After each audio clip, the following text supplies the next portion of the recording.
और नीति आयोग की press conference हो रही है, आइए सीधे वहां का रुख करते हैं।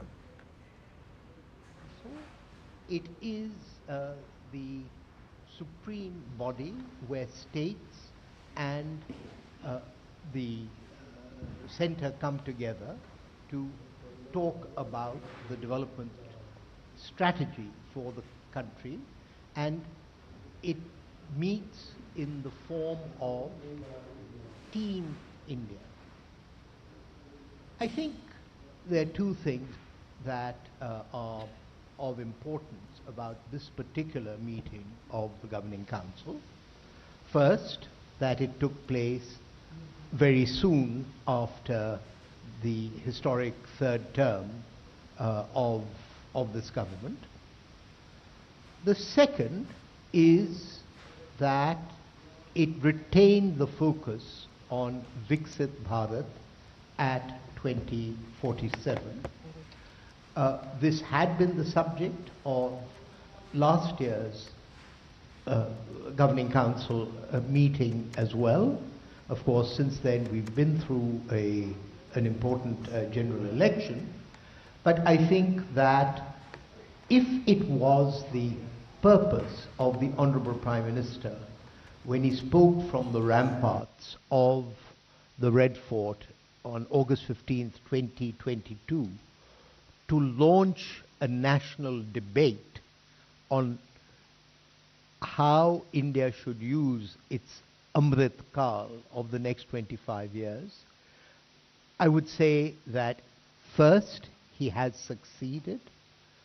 Second, that this is much more about a national mobilization than it is about a particular document. And third, that with the return of this government, it is the central focus of the efforts of government and the states. I'll leave my opening remarks at that. I would now ask CEO Niti Aayog to make his presentation and then ask him to direct questions in the question and answer. So, CEO, could you take over? Yeah, thank you, Vice VC. Friends, I mean, this is the 9th meeting of the Governing Council of Niti Aayog, and this was announced quite well in advance. The Prime Minister had said pretty much in March that he would be convening a meeting of the Chief Ministers soon after the elections are over, which he did promptly. So soon after the election results, and he was sworn in, he held a meeting, and the date of the meeting was decided as 27th. Of course, the obvious reason being that with the Parliament being in session, everybody is around. So just to,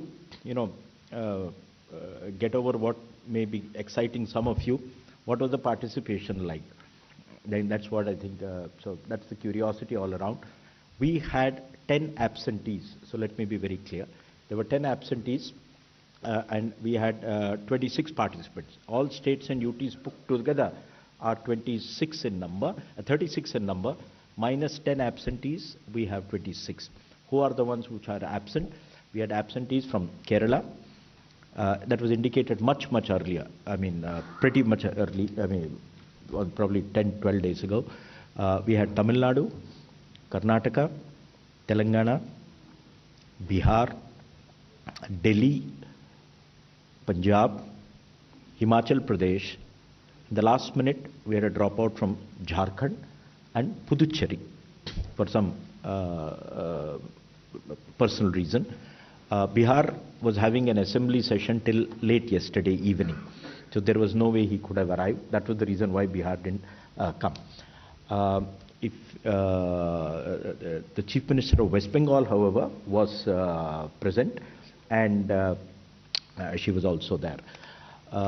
You may have seen some flutter here and there, etc. The Chief Minister of West Bengal had made a request to be given a turn before lunchtime. So I'm just putting facts on the ground, no interpretations. It was a very clear request from their side, because normally we would have gone alphabetically. So it begins with Andhra Pradesh, then Arunachal Pradesh, and then it goes on further down. Because West Bengal would be W, which would certainly come post-lunch session. They wanted a request. It was in writing, and we actually adjusted, and the Raksha Mantri actually called her in just before Gujarat. So she made her statement. Every chief minister is allotted 7 minutes, and there's just a clock on top of the screen which tells you the time that is remaining. So it goes from 7 to 6 to 5 to 4 to 3. At the end of that, it shows 00, nothing else. Nothing else has happened other than that. And what happens is, the Raksha Mantri just does that on his table. That's it. And that's it. And then she said that, look, I would have liked to speak for more time, but I'll not speak anymore. That was it. There was nothing more. We all heard. She made her points, and we respectfully heard and noted her points, which will be reflected in the minutes. So I thought I will get over that at the beginning, because I think that's what most people will be curious about.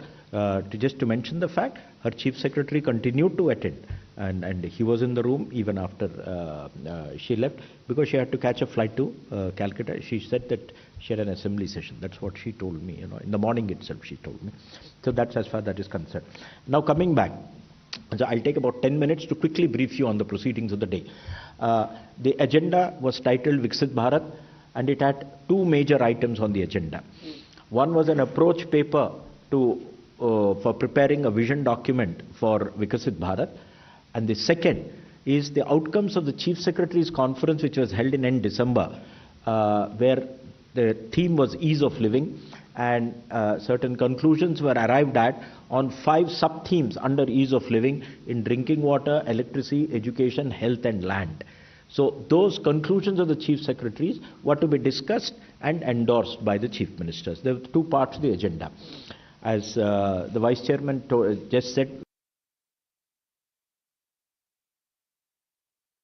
been emphasizing since Independence Day 2022. From the ramparts of the Red Fort, he said we should start preparing for a Viksit Bharat by 2047. A lot of work has been happening since then. In a way, this is a part of that process. And to just make it more transparent and easier for all of you, we had in the agenda note circulated a document called an approach paper for a vision for Viksit Bharat at 2047, giving justification. Why is a Viksit Bharat plan needed? Why is this the opportune moment?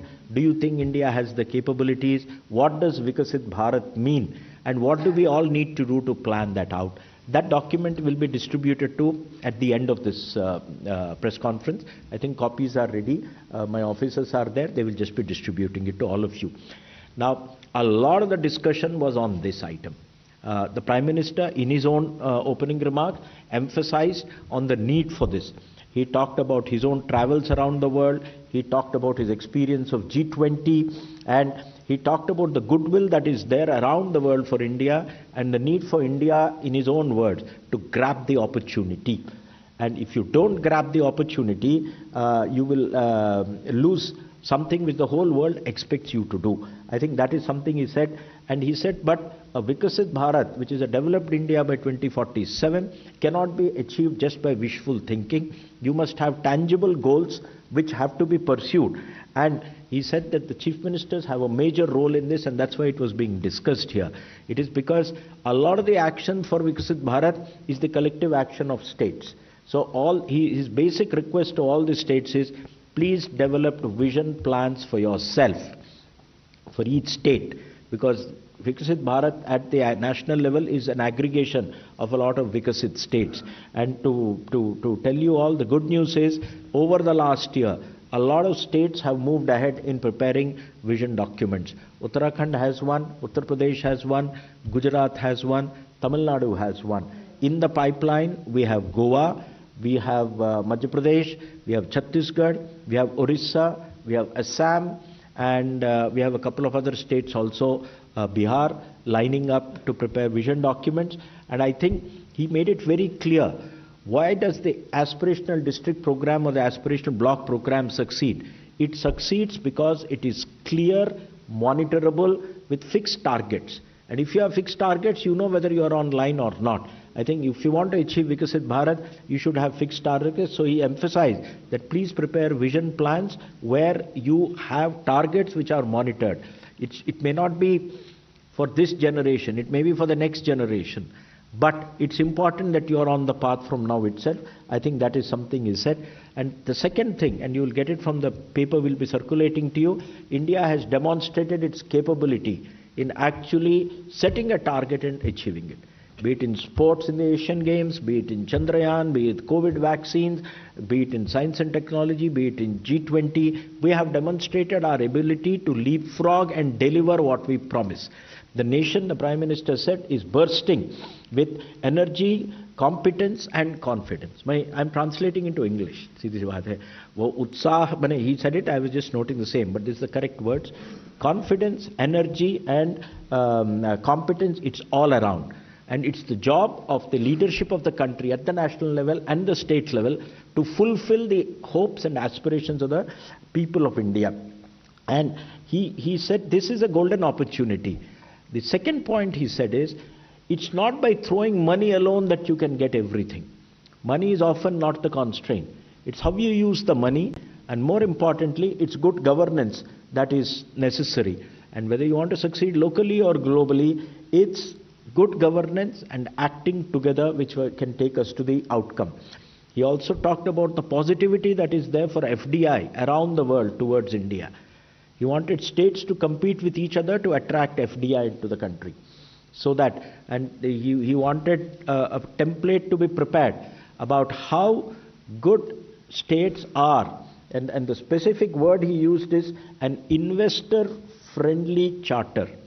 And start an investor-friendly charter and ranking states on how investor-friendly they are. So it's actually a modified version of EODB, ease of doing business, but actually a better one where it will include a whole host of things like the legal system, what are the laws which are hindrances, what is the reduction in procedures which need to be simplified, what are the incentives that need to be given, how good is the law and order, how good is the transparency, how good is the infrastructure. So he's actually asked NITI to construct an index so states can compete in attracting FDI. End of the day, you can liberalize everything in FDI at the national level. But where the FDI flows is also important. And he made the point that if everything ends up in one corner of India, it's not good for the country. It needs to flow to all corners of the country. And I think he wants to use competitive federalism as a mechanism of doing this. Coming back on ease of living, I don't want to go into details. You can ask any of us later on. But the 5 themes on drinking water, we looked at, the document contained things like access, quality, and reliable quantity of water that is there. I think the Jal Jeevan Mission has done very well. We were less than, 16% of the households had tap connections when the program began. It's crossed 76% now. That's phenomenal. In rural areas, in urban areas, it began from 40 and has crossed 70%. Hopefully by the end of next year it would be.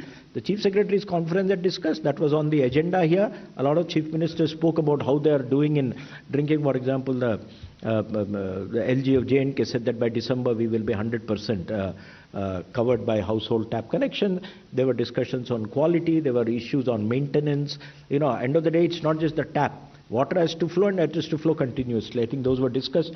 Electricity was the other thing on ease of living. It's about electricity connections, quality of supply, fluctuations. There's been a dramatic improvement in the country over the last couple of years. And the question is, what are the best practices, how they can be different?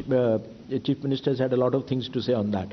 The third was healthcare. A lot of programs are there, but there's variable outcomes across the country, and a lot of best practices are there. Tamil Nadu has something on trauma care, Andhra has something on family doctors, Arunachal Pradesh has something called medicine from the sky. They're using drones to deliver medicines in interior areas. So they were all there. There are a lot of challenges. This is one of the items. And on schooling, it was not on money and expenditures. It's about, is the school functioning? How easy to get admission? Why do children drop out between classes? And why don't they continue to higher education? So I think one of the conclusions which was put up to them was that there should be a unique AP, APAR ID, APAAR ID for school students. So the moment they fall out of school, doesn't matter any school, but they fall out of the system, you can track them back and bring them back into the system. I think that's a thing. And lastly, on land, there's a lot of things about, it's not about land, it's about ease of access in terms of transferring land, getting it registered, mutated and all that, and building permits, they were all there. So these were the large number of items that were discussed under ease of living. The Prime Minister just said a couple of things which are equally important. He talked about please strengthen districts and make them drivers of growth. In India, districts are the sizes of provinces in other countries. And our states, many of them are the size of countries. I mean, UP is bigger than Brazil, and so on and so forth. So you have to make districts as drivers of growth. He wanted states to, push. He mentioned about the threat posed by cyber security. And he gave examples of how, with increasing use of more and more advanced technology, it is becoming even more difficult. How you can actually have a fake identity of a person actually talking to you 3D, you will not recognize who that person is. So I think he alerted, because we're all vulnerable and states are more vulnerable. They do not have the kind of systems Government of India has in these things. States covered a large number of issues. There were states which talked about the future, about how they are planning for the future. Some of them raised very interesting issues. An important point which was raised by some ministers, chief ministers, and responded to the PM is the issue of demographic management. I'm using that word because it was used exactly that way. It is about the country actually aging. Your median age today is 28, 29. By 2047, it will be 38, 39. But the number of old people is going to grow from about 130 crores today, 13 crores today, to about 35 crore people then. But the question is, soon after that, it will become a rapidly aging population. A rapidly aging population means you need to start planning for that from now itself. How are you going to take care of them, both economically, socially, their living conditions, their own, welfare systems? That is one. And of course, some chief ministers talked about, very often trying to change a decline in population at a very late stage may not be successful. And a lot of countries have failed to do it. South Korea is an example, Japan is an example, now China is an example. Maybe some states are thinking in terms of managing demography. Quite different from what we were used to, say, 20 years ago or even 10 years ago. That maybe India has crossed the hump, at least some states have crossed the hump. And they may be running into a declining population scenario. So these were the issues. Some of the other interesting thoughts posed by chief ministers were a skill census. And I think that was an interesting idea which is there. There is another interesting idea on linking of rivers, which was posed. I think the broad consensus is let's start bringing rivers within the state itself, so that you can throw surplus waters from one to the other. And as consensus builds, it can be thrown across rivers in neighboring states. A lot of discussion on clean energy, going renewable, going to green, etc. But at the same time, the need to improve base load capacity, which will require nuclear, hydro or thermal. That is one of the important points that was discussed. I think broadly, there was another thing, and I think that's very important. And I think the PM also responded to in his closing remark about zero poverty. I think that was very clearly mentioned. It was raised. I think we should stop now talking about, we have delivered services to families now, drinking water, electricity, gas, house, etc. I think we should now start targeting zero poverty and target it at a village level. By village, can we think of a method by which we can declare villages as villages with zero poverty? I think it's a very interesting concept floated by some people in the room, and I think the PM responded, it's a very good idea. Why don't we carry it forward at the village level, declaring places as zero poverty villages, and that way you then are not talking about poverty in percentage or some broad numbers, 20 crore, 30 crores. You're talking of there is nobody poor there, and then moving on to other places. I think it's a very, very interesting concept. I will end here. I've covered about 80% of what was discussed. I took some time, and now I will leave it to the audience for questions. I'll also pass it on to the members and VC who can answer some of the questions. Thank you. Yeah. Now we'll take questions. I will request that please introduce yourself and your organization. So number 3, start with number 3. Good evening. I am Priyashmita from Informist Media. I have two observations. One is related to the budget. The budget had a mention that after this financial year, the center will start targeting a particular debt to GDP ratio. In this context, the states would also have to set a particular debt to GDP ratio for themselves. So I just would want to ask, considering fiscal prudence is something that is on the panel for the governing council body, were there any conversation on this? And quickly, since Virmani sir is also here who has great perspective on trade, I would like to ask, the budget also mentions about FDI from China. So since you're speaking about making states competitive for FDI, how do you see this Chinese FDI working out for India, especially when we have actually taken trade protectionist measures like anti-dumping duties or import restrictions? So these two things, please. Thank you. I'll give a quick answer and then give it to Dr. Virmani. Neither of the two were discussed, so I'm putting it up front because they were not on the agenda. But I'm sure at some point in the future they will need to be discussed. Dr. Virmani? Yeah, I don't think, I think this discussion is about the NITI program and what we discussed. I'll be very happy to answer your questions on Monday, Tuesday, whenever, but they are really not very related to the conference we've just attended. So just get in touch with my office. I'll answer both your questions. I'll give another thing. You see, our agenda was prepared prior to the budget or even economic survey. I mean, this was circulated on 17th of July. So there was no way, we need a 10-day notice to give this. So obviously that was not to be. But I'm sure the NITI provides a forum for a lot of these things to be actually thrashed out. And I'm sure it will be. 78. I would like to add to that. Though Chinese FDI was not discussed, Prime Minister discussed at length how to attract FDI. And he just talked based on his experience in Gujarat. So he just nudged the states that how they should attract FDI. He talked about ease of doing business, better governance, repeal of unnecessary law, which may act as a sort of block for FDI to come to any states. So he emphasized a lot on FDI, but not specifically on Chinese FDI. I could just say that the budget only referred to the glide path for the union deficit. It had no implications for the states, and this was really a discussion about the states with the states. So, was there any discussion, sir, Anupam Mishra from All India Radio. So, was there any discussion about aspirational district program, or because all the themes like drinking water, electricity, everything is related to that?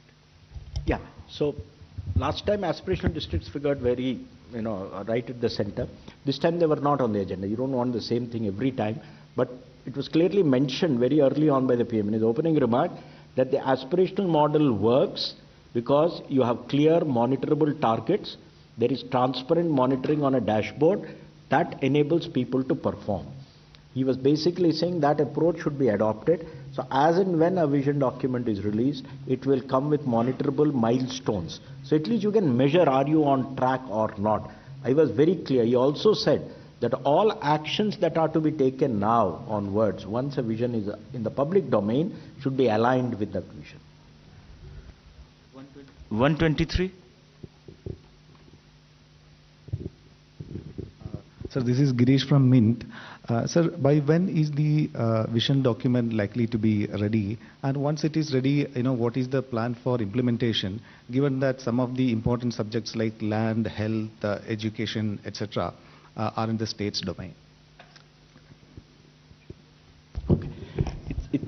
We are waiting for the chief ministers to actually give us responses on vision itself. So the piece of paper you have with some additionalities is with them also.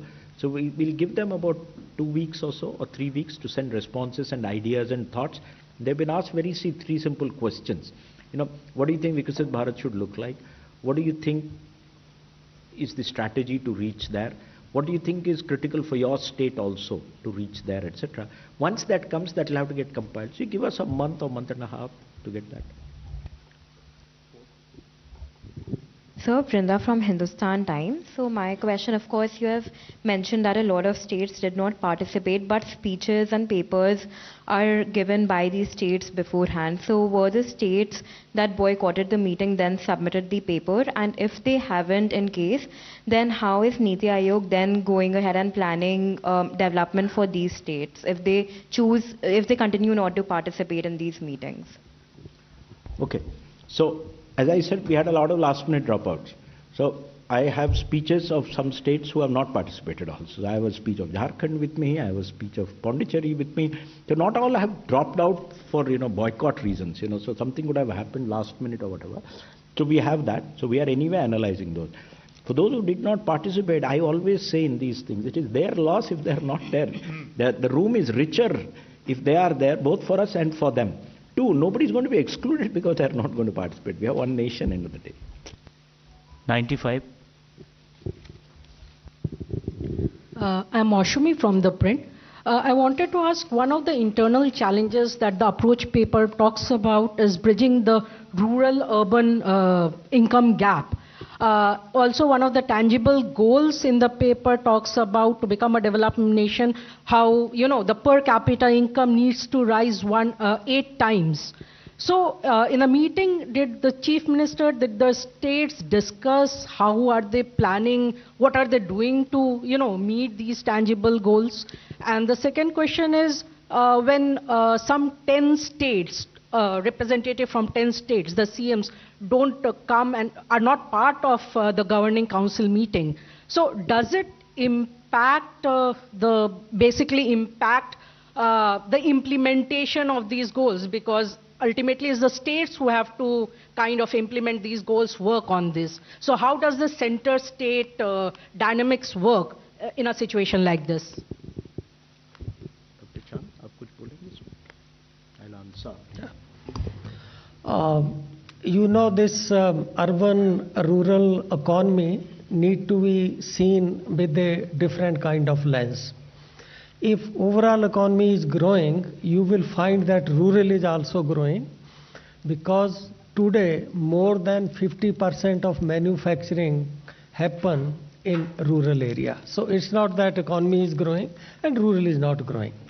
We have statistics about agriculture, which is mainly rural, from where we can see how that part of rural income is growing.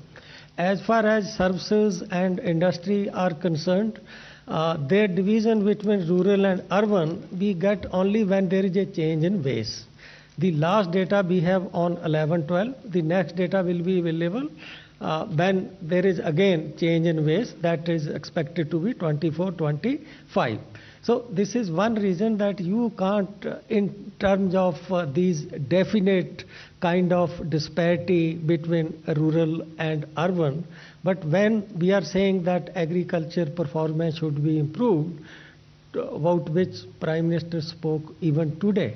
He talked about increasing productivity, he talked about growing high-value crops, expanding area under high-value crops, diversification, reducing import of pulses and edible oil. So he spoke about all those kind of things. So when we are talking about these kind of things, in a way we are addressing a rural economy. And this specific talk about, he gave example that people are talking, this village is defecation free. This village has 100% electrification. Can we talk like this about poverty, that now this village has zero poverty? So that is what I think covers largely what is rural. If data is available, rural and urban industry and services, then we can talk about that how we narrow those disparities. So what you have said is actually, what you're quoting is from an approach paper, which is laying out the issues. So what you're quoting is out from a page where you have actually laid out challenges. Rural-urban divide is one, medical income trap is the other. So these are issues which any strategy has to target. Otherwise, you will not reach where you want to go. As such, we have not yet rolled out the vision and the strategy yet. We are waiting for responses from states, And as they come, they will get incorporated, and when the final document is released, you will get to know. But the fact that it is recognized as an issue that needs to be addressed, that you can't have two diverging economies, I think is well recognized by the fact that it is being talked about. 274. Sir, I'm Milan from India Today. Your approach paper talks about increasing the labor workforce, especially the women's participation in it. Currently it's 37 and it says it needs to be increased to 70. So any strategies that have been discussed by states on how to include women? And you also mentioned skilling. So skilled labor is currently at 32 and you want it to be about 100%. Job creation has been a big challenge in India today, and I would just like to understand if states have, such as UP and Uttarakhand, if you mentioned, who put their vision documents forward, have any plans to increase skilling and make that a viable option for the youth.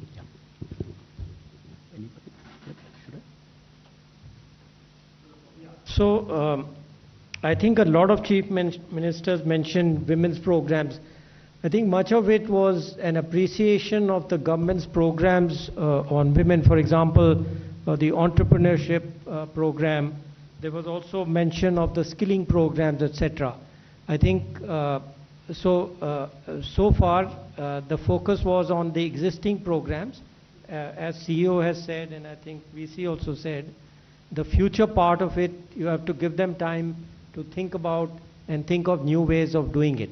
But a lot of them mentioned that this is very important, that they are doing this, and that some of the successful programs which have been introduced by the center, and some of them have evolved these and added more programs to the system. No, I think in the opening remarks, the PM was very clear. Skilling is up and square in front of his sights, both skilling and employment. It was reflected in the budget also, he said. And I think a couple of chief ministers clearly laid out what their thoughts are. Andhra Pradesh for one, Chhattisgarh for the other, Assam for the other, Goa is another one. All of them had very clear thoughts on, how to go about tackling it. So I think we need to put all of them together, and it'll come out. It will come out when we come out with the national strategy, because this is not something that's going to happen overnight, right? This is going to be, it's a glide path, and the numbers are very, very ambitious. I think that's the way. 277.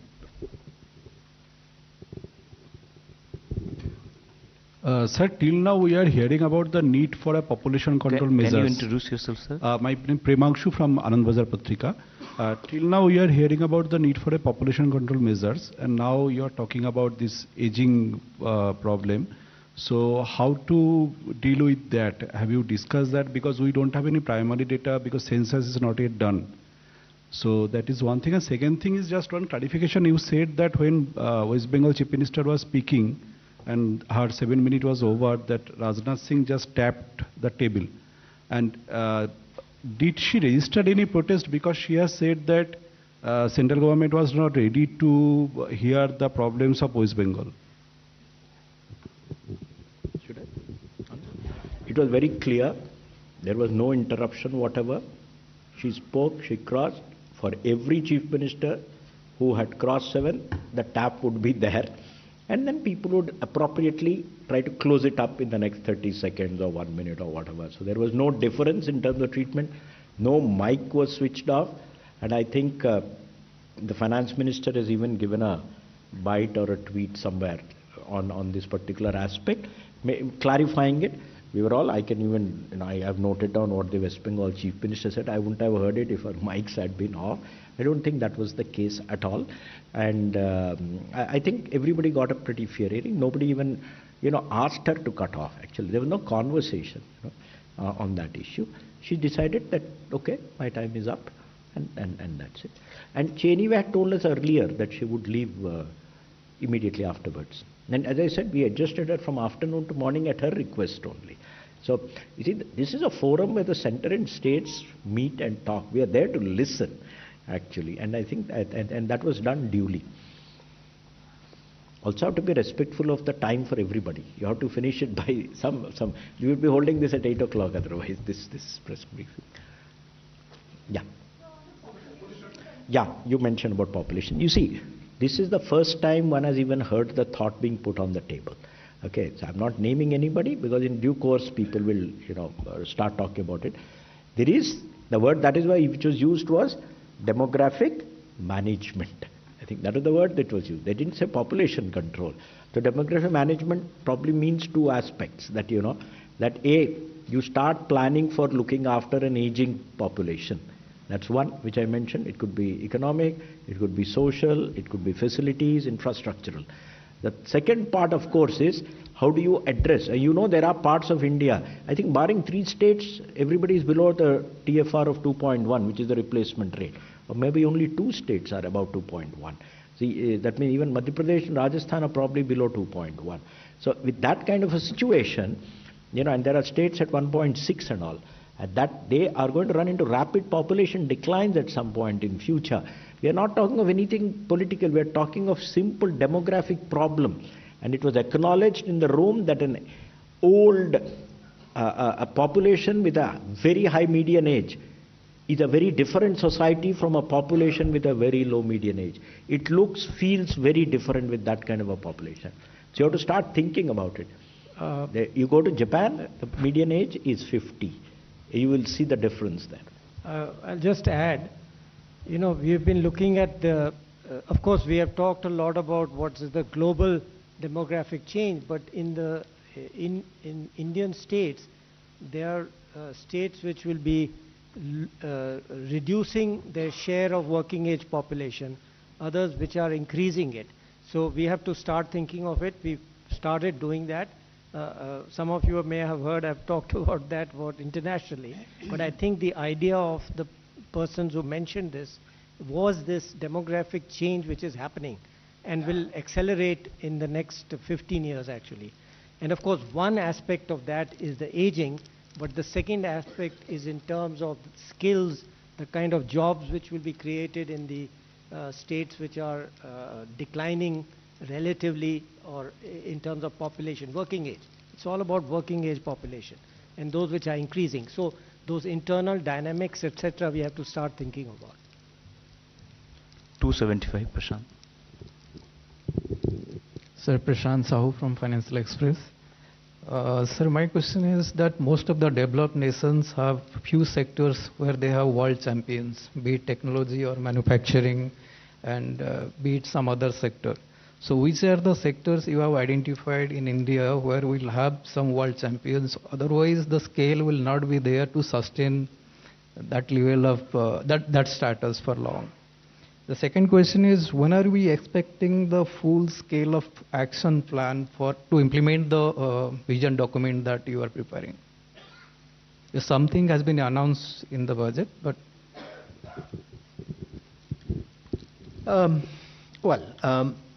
a couple of thoughts. I'll take the issue about the action plan and then perhaps leave it to my colleagues to talk about leading sectors and strategy.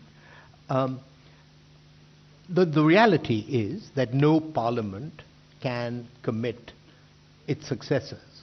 So the operative time horizon is the life of this parliament. However, you can have targets for the longer run and try and get a consensus around that. But I do have to also say that I worked for a while at Royal Dutch Shell, which basically believed that there was so much uncertainty about the long run that you needed to operate in terms of scenarios rather than 25-year targets. Now, this is not entirely correct in certain areas like climate change. We are committing ourselves through our nationally determined contributions, and these are going to be updated in due course. So I think we have to get used to the idea that a 25-year horizon is very different from a 5-year horizon, but this is the distinction between planning and strategy. We need to have a clear sense of strategy, and I think there can only be one strategy for India, which is that we our basic resource is our human resources. And while we have our Amrit Kal, while we have our demographic dividend, what we need to do is to raise the productivity of those human resources in whichever way we can, because that is the only sure way of getting rising standards of living. But I don't know if you want to... I think the major emphasis in the discourse today was that if India's economy has to go to the numbers which we have been talking about in 2047, one of the major focus would be manufacturing, and manufacturing with a large focus on high value added products. And Honorable Prime Minister was very clear that manufacturing and services have to go hand in gloves, because it's not one or the other, it's a combination, there are two. And third part was basically to bring more and more IP into the country so that your economic growth goes. So agriculture, services and manufacturing, these are the three major sectors that will find our economic sectors. And just to going into more specifics you want, all that will come out later, but some are already pretty well known. We have chosen semiconductors as to be one, we have chosen electronics to be the other, mobile phones to be the one more, we have chosen textiles to be an area. I mean, you've got a whole host of PLIs. 14 PLIs are actually targeting sectors where we can build up world-class capabilities. And there will be more such things coming up. NITI is targeting electronic components, auto components, chemicals, these other areas. But you have to understand, once you are the fifth largest economy aiming to be the third or second largest economy, I don't think there are sectors you're going to leave behind. You are a very broad-based economy. So you'll probably develop strengths in probably 80% of all areas. You are not a one-trick pony, you know. You have to have more tricks than that. Just want to add, you know, the interesting thing which I missed, because you asked about trade and FDI, I was thinking in the usual term, but the important thing here was to link the international with the states, which is the purpose of this conference, right? Not just think of national targets, national approaches, but what does it mean for the states? And I think that's a very important point which my colleague here mentioned, that manufacturing FDI eventually is in the states, okay? And they will not come, or they will come depending on the conditions in the states. We know that there are 4 or 5 major manufacturing states, but if we want to have manufacturing in other states, then you have to create the conditions in every state. So we have been talking about attracting supply chains, attracting anchor investors, but it is kind of abstract, it's national, coming to India, but they are not coming to India eventually, right? They are coming to particular states. So for example, some people say, oh, too much of it is going to Gujarat or something. But the issue is that every state can create the conditions to attract this FDI. And I think that was the important new focus for me personally of what the PM said today. Very, very important change, that don't talk just about the national attraction, but go into the states and make sure every state can attract FDI, attract manufacturing, attract these anchor investors, and participate in this development. One amplification to what Dr. Vimani has said, and the implication of that was that this is not about policy, it's about various aspects of state level governance, if you will. So we may on paper have an extreme, and we do have an extremely liberal FDI policy, but yet the FDI is not coming. And that's where the, if you like, what PM wants NITI to do, which is to have a checklist of what it means to be a friendly state, but equally important that this should not be a source of polarization, that this has to penetrate even the less successful and less affluent states. Yeah, I think Dr. Virmani has put it beautifully. It's about bringing the international down to the state level. If you were to take away 3 big things from the whole meeting today in terms of conclusions: 1, develop a an investor-friendly charter where you can rank states on a 100-point scale, so that how good are they in attracting investment and FDI. The second would be this new idea about zero poverty, gradually you sweep poverty out of the country. And the third would be a basic nod that river grids are important. You've got large parts of eastern India flooding underwater and large parts of western India which have periodic droughts, or southern India which has a lot of, again, drought problems. So these are three big takeaways if I were to take away. River grids, an industry-friendly charter, investor-friendly charter, and zero poverty. 24.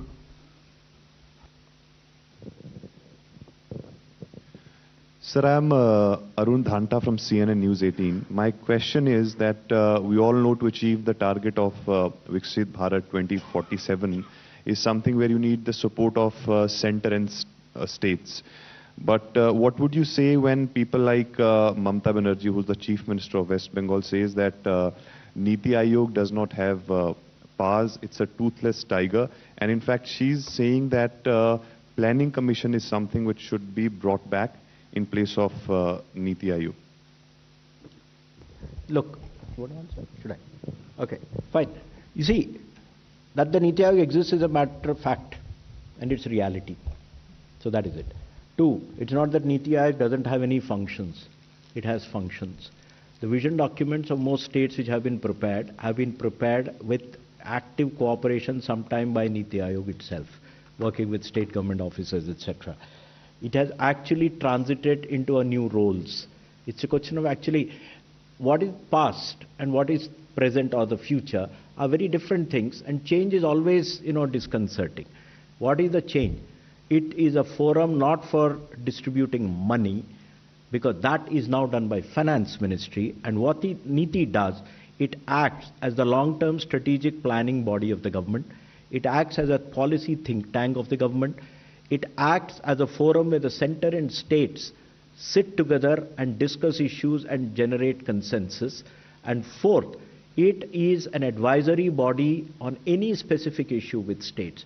As on date, NITI has at least 3 engagements on a permanent basis, not workshops, with umpteen number of states. You go to Gujarat, we have a vision going on there. We are preparing a Surat plan for the future. You go to some other state, we are preparing a plan for Varanasi. We are preparing a PPP plan for them. We go to some other state, we go to Orissa, you go to Andhra, Madhya Pradesh, all over the country. And it doesn't matter what is the political character. They reach out to us. We actually distribute a document to them saying that these are the 30. We are the internal consulting powerhouse of the government. And I think that is what. Now, that was not a role which is perceived to be felt by the Planning Commission. It was getting diverted by the primary function of distributing funds, and therefore, but by the way, while that is one view which the Honorable Chief Minister of West Bengal probably had, there is an equally strong view that the Planning Commission didn't have any money allocation function also. A lot of people would say, after a lot of discussion in Planning Commission, we get another 100 crores. Is it worth the effort? So there's a counter view to that also. So there are enough people who felt that way. But anyway, that's a debate which is irrelevant, because there are other agencies. That function has not disappeared within government. It is being done by something. If somebody doesn't want to use Niti Aayog, that's their choice. And I don't see that happening. We are quite popular. In fact, I would like to add here that the state governments today are going out of the way to set up institutions like Niti Aayog in their own ambit. State transformation institutions in all states have been set up now, and more are coming up. So that shows the efficacy of Niti Aayog in actually doing cooperative federalism in a big way and ensuring that the discourse between center and the states is one that of a progressive thinking rather than just distributing money. If I could perhaps frame the question slightly differently, I think quite an important motive for the Prime Minister to wind up the Planning Commission and create Niti Aayog was that the whole concept of a planning commission, which dated back really to Soviet days, was inappropriate 30 years after a liberalization. And I think to some extent the comments of the Honorable Chief Minister derive from a belief that the way development works is through the allocation of government resources. But the way development works, or should work, is through policies that stimulate the private sector. And the financial allocation by government should be, as it were, the icing on the cake, not the cake itself. And I think Niti Aayog has been freed up to think about what these larger policies are.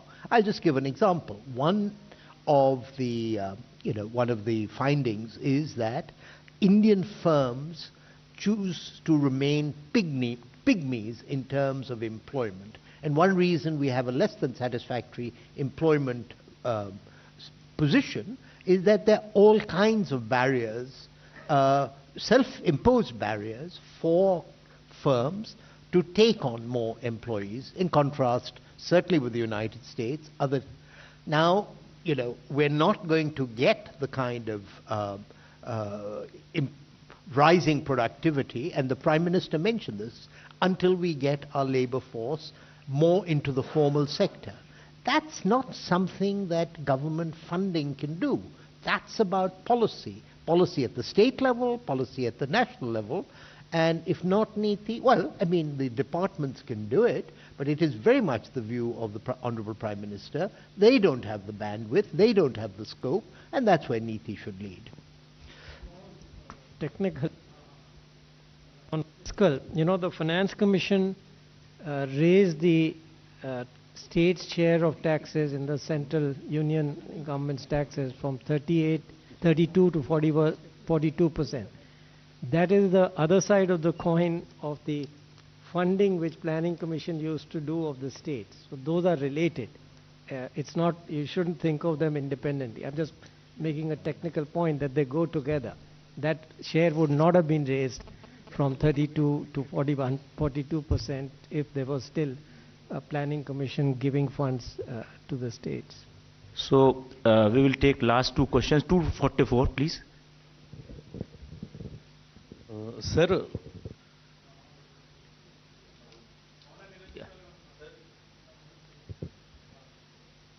हाँ ठीक है, आवाज आ रही थी. Hello sir, Neeraj हूँ news 18 India से. आपने बताया कि 10 लोग आज गैर मौजूद रहे आज की बैठक में. ज़्यादातर लोगों का राजनीतिक कारणों की वजह से न आना बताया गया. उन्होंने घोषणा भी पहले कर दी थी कि वो बैठक में हिस्सा नहीं लेंगे, लेकिन आपने कहा कि अंतिम वक्त में हेमंत सोरेन ने मना किया बैठक में न आने से. उनकी वजह क्या थी न आने की, और अगर कुछ मुख्यमंत्रियों के न आने की वजह आप बता सकें. ना आने वाले वजह तो नहीं बताते, ठीक है जी. जिन लोगों ने, सीधी सी बात है. दूसरा, जो लोग, सीधी सी बात है, उसमें बहुत लंबा जवाब की जरूरत नहीं. दूसरा, जिन्होंने बहुत पहले ही बता दिया नहीं आएंगे, हमें पहले से मालूम था. केरला, बिहार, तो इस प्रकार के 2-3 राज्य थे जिनको हमें पहले मालूम था ये नहीं आ रहेंगे, तो बहुत पहले बता दिया. पुदुचेरी का कुछ लास्ट मिनट रहा होगा, बिकॉज कल तक तो देवर देयर, स्पीचेस आ गई हैं. झारखंड का भी, उनका तो चीफ सेक्रेटरी दिल्ली आ भी गया था, ठीक है जी. तो I don't know last minute क्या डेवलपमेंट है, हम उसको ट्रैक नहीं कर रहे. देखिए जी, जो NITI Aayog is a very not a place where monies are discussed. We are actually discussing आपके राज्य के लिए हम लोग क्या कर सकते हैं, आप देश के लिए क्या कर सकते हो. It's a place for healthy interaction and ideas. 249. This is the last question. I am Shikha from राष्ट्रीय संस्कृति, एडिटर इन चीफ. सर, मैं आपसे बहुत छोटा सा प्रश्न करने जा रही हूँ, मुझे छोटा सा ही उत्तर चाहिए सर.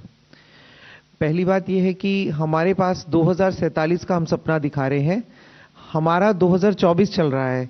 2029 तक हमारे पास क्या लक्ष्य हैं, क्या संकल्प हैं, हम उनको किस प्रकार से पूरा करने जा रहे हैं, और उसका क्या रोड मैप होगा, सिर्फ ये जानना चाहूंगी मैं सर आपसे. Thank you so much. देखिए जी, 47 का जो योजना आपको मिलेगा उसमें 2 टुकड़े होंगे, एक 5 साल का और एक 25 साल का. दोनों उसे में शामिल होंगे. जब ये रिलीज होगा आपको मिल जाएगा. जो 5 साल का होगा वो बहुत ही डिटेल्ड रहेगा, उसमें विस्तृत रूप से होगा, क्योंकि 5 साल का, जैसे वीसी ने बताया, हम लोग उसका कल्पना आज कर सकते हैं. 25 साल का सिद्धांतिक होता है और एक तरफ मार्गदर्शक टाइप होता है. तो ये दोनों आएंगे, जब आएंगे तब हम अलग से उस समय मिलेंगे, उस समय बताएंगे. आज वो चर्चा न हुई थी, न तय कर रहे थे आज. बिल्कुल, नहीं, आपने मेरा पहला शब्द पैरा वाक्य नहीं सुना। मैंने कहा जब विजन आएगा उसमें 47 का भी लक्ष्य होगा और 5 साल का भी लक्ष्य होगा। और अभी सारे विभाग बना रहे हैं अपने 5 साल के लक्ष्य। 5 साल के लक्ष्य जो होते हैं बहुत ही ठोस और नापने लायक होते हैं। दूसरे वाले मैंने क्या कहा, मार्गदर्शक टाइप होते हैं। ठीक है जी, अभी वो अभी निकाला नहीं है, आएंगे आपके पास।